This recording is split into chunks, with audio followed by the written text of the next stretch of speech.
The other day, I had to go to the doctor.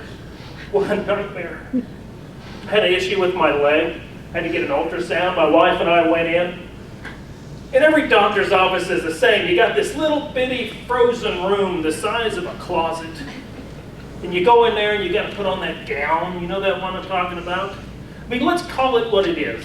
It's a dress. I'm not too proud to wear a dress, but it's a dress. It's not a gown. So I'm there and I'm in the dress. And we're waiting for the ultrasound tech to come in and do the ultrasound. And after about 20 minutes, I started to get a lot of pain in my gut.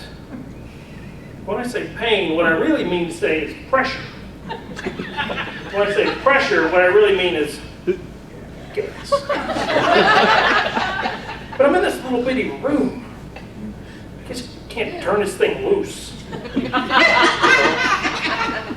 I tell my wife, I said, this is serious. I am hurting. I said, where's the restroom? There's got to be a bathroom around here somewhere. We've been waiting forever. And she said, well, it's down the hall, through the waiting area, and by the coffee shop. She said, you can't go? Like, why not? She said, well, a couple of reasons. She said, number one, your gown's supposed to open in the back, Einstein. You got it on backwards. And I was like, oh, I thought you'd prefer it this way. I found out after about 12 years of marriage, I got to advertise a little more than I used to. And she said, number two, apparently there's a cool draft in this room because the little man there's not giving his best showing. What in the world? Good grief, and what is it about a cool breeze in a man's tenders? You know, it kind of has an adverse effect. So I'm hurt, and I finally told my wife, I said, I've got to let a little of this pressure go. This isn't healthy. She said, just let it go. And just as I start to relax, the door flies open and the ultrasound tech and her two nurses walk in, and the last thing my wife says to me is, lock it up. I'm like, it's locked down. It's in the vault. Tech looks right at me. These girls, 25 years old, all three of them, smoking hot. Let me lay on this table. Tech looks at me. She's like, Mr. Bittle, we're going to get right to work. This is going to take about an hour. I'm thinking, oh, great! Just an hour? Because I didn't have anything pressing I needed to take care of. So I'll just hang out here for an hour. First nurse walks over to me, doesn't even make eye contact. Grabs my dress, whips it up over my head like she's ripping the bedspread off a king-size mattress at the Holiday Inn. Meanwhile, the other nurse starts working on the end of the table I'm lying on. Starts messing with it. Sounded like she was changing a tire. All of a sudden, she unfolds these two contraptions that I can only describe as stirrups. She grabs my ankles, she thrusts them in these stirrups, which I can't see because my dress is over my head. She says, here you go, Mr. Bittle. This will help you be a little more comfortable. Oh, they're for comfort. This whole time I thought I needed a pair of pants. I was way off. Stirrups, that's what I needed.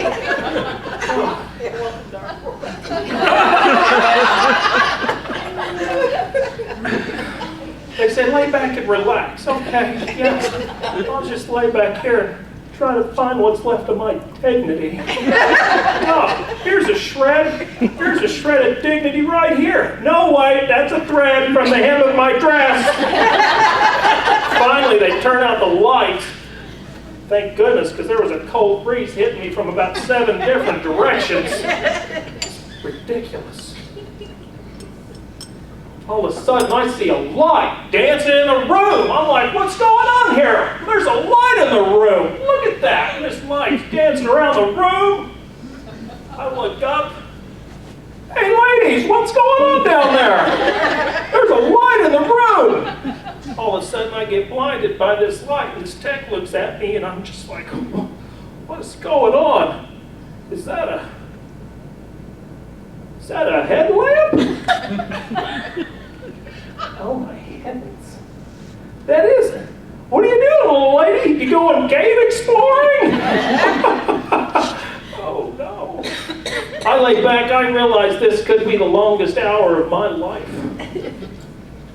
My pants are kind of crumpled up in a pile next to the table I'm laying on. I can barely see them through my tears. After about 10 minutes, one of the nurses taps me on the leg. She says, "Hey there, big guy, how you doing?" Big guy? What is this, some type of cruel inside joke? You have any idea how cold it is in here? It's ridiculous. You want to know how I'm doing? Well, let's do a little recap.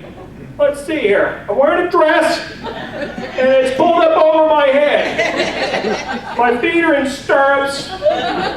You ladies are taking turns treating my body like it's some type of an amusement park. And you got a fan blowing cold air on the little Bittles. You want to know how I'm doing? I'll tell you how I'm doing. The nerve. I'm doing freaking awesome is how I'm doing. I'm thinking I could sell this. Well, you little ladies are hard at work, so am I. Creating a plan and a path for you to stay more focused on a daily basis. Develop more prospects. Stimulate more referrals and ultimately grow your business. I was working up a real nice blended set of benchmarks for them. I was just about to start on their enders and repeaters when it hit me. You know, gas. It came back. Because it'll do that. You can tell it to go away. You can say it's not appropriate. And it will. It'll take a little walk around the block and then it'll come back with a vengeance. I buckle down, I put my feet in the stirrups, and I grab my belt, I bite down on it. I cannot let this thing go. One miscalculation on my part and it could end us all.